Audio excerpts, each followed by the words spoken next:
प्यारे बच्चों, आज हम क्लास 10th का चैप्टर जीव प्रक्रम पढ़ेंगे। चैप्टर नंबर 6 है ये साइंस का।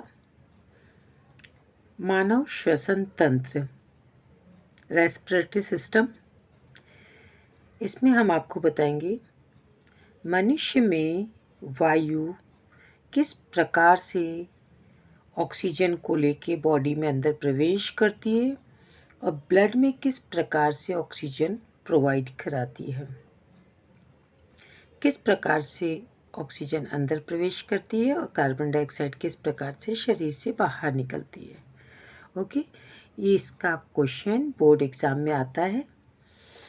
डायग्राम ड्रॉ करना है ऐसा ही सेम आपको, और आपको पूरा बताना है किस प्रकार जाती है। मैं आपको स्टार्ट करती हूँ, बताती हूँ आपको किस टाइप से लिखना है। मनुष्य में वायु शरीर के अंदर नासा द्वार द्वारा जाती है। ये नासाद्वार यहाँ से अंदर प्रवेश करती है।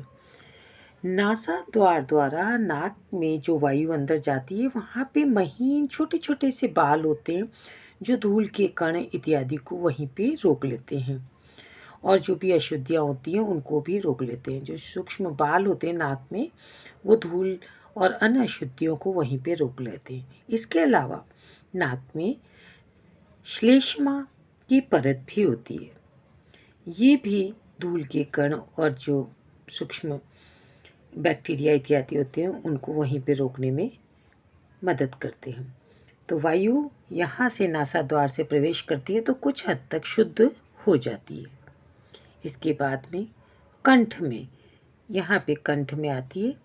कंठ में यहाँ देख रहे हैं आप वलय हैं, उपास्थि के वलय, बिकॉज यहाँ तो ट्यूब लाइक स्ट्रक्चर है ना। अगर उपास्थि ना हो, वलय ना हो तो ये पिचक जाए।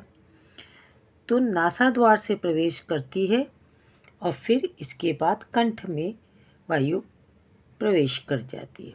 कंठ में उपास्थि के वलय पाए जाते हैं। इसका एक क्वेश्चन आता है यहाँ पे भी, कि बोर्ड में आता है, बोर्ड में 10th क्लास में। उपास्थि के वलय क्यों होते हैं? ये उपास्थि के वलय उपस्थित होने से ये श्वास नली पिचकती नहीं है और वायु अंदर आसानी से प्रवेश कर जाती है। आगे इसके बाद यहाँ से वायु फुफ्फुस के अंदर जाती है। फुफ्फुस के अंदर मार्ग में छोटी छोटी नलिकाओं में विभाजित हो जाती है। यहाँ पे फेफड़ों में प्रवेश कर जाती है और फुफ्फुस में जाने के बाद ये यहाँ पे श्वसनी में और फिर श्वसनिका में छोटी छोटी नलिकाओं में विभाजित हो जाती है। ओके, और इसके बाद फुफ्फुस के अंदर ये मार्ग में छोटी छोटी नलिकाओं में विभाजित हो जाती है और अंत में गुब्बारे जैसी संरचना में अलंकृत हो जाती है, जिसे कूपिका कहते हैं। यहाँ पे अंत में कूपिका में आ जाती है। मैं एक बार रिवाइज करूँ अगेन। नासाद्वार से प्रवेश करी, फिर श्वास नली में आई, श्वास नली से फिर फेफड़ों में प्रवेश करी। श्वास नली 2 पार्ट में डिवाइड हो गई, श्वसनी में, देन ये श्वसनिका में डिवाइड हो जाती है और श्वसनिका अंत में किस में हो जाती है? कूपिका में परिवर्तित हो जाती है। कूपिका जो होती है वो एक सरफेस प्रोवाइड कराती है, एक सतह उपलब्ध कराती है ताकि वहाँ पर गैसों का एक्सचेंज हो सके। यहाँ पे गैसेस, ओके। और कूपिका की जो वॉल होती है, भित्ति होती है, उसमें रुधिर वाहिकाओं का जाल होता है। ब्लड रुधिर वाहिकाओं का जाल होता है। वहाँ पर क्या करता है? ऑक्सीजन अंदर ले ली जाती है, ब्लड में चली जाती है, और जो कार्बन डाइऑक्साइड होती है वो अगेन वापस यहाँ से नासा द्वारा बाहर छोड़ दी जाती है। इस क्वेश्चन को थोड़ा सा हम आगे बढ़ाएं तो इसमें ये होता है कि इसमें पसलियाँ, जब ऑक्सीजन अंदर लेनी होती है तो पसलियाँ क्या होती है? ऊपर उठ जाती है और डायफ्राम नीचे गिर जाता है। इसलिए यहाँ पे बड़ा क्षेत्रफल हो जाता है और ऑक्सीजन इजीली वायु अंदर प्रवेश कर जाती है। आफ्टर सम टाइम तो ये होता है वायु का अंदर प्रवेश करना। आफ्टर सम टाइम क्या होता है?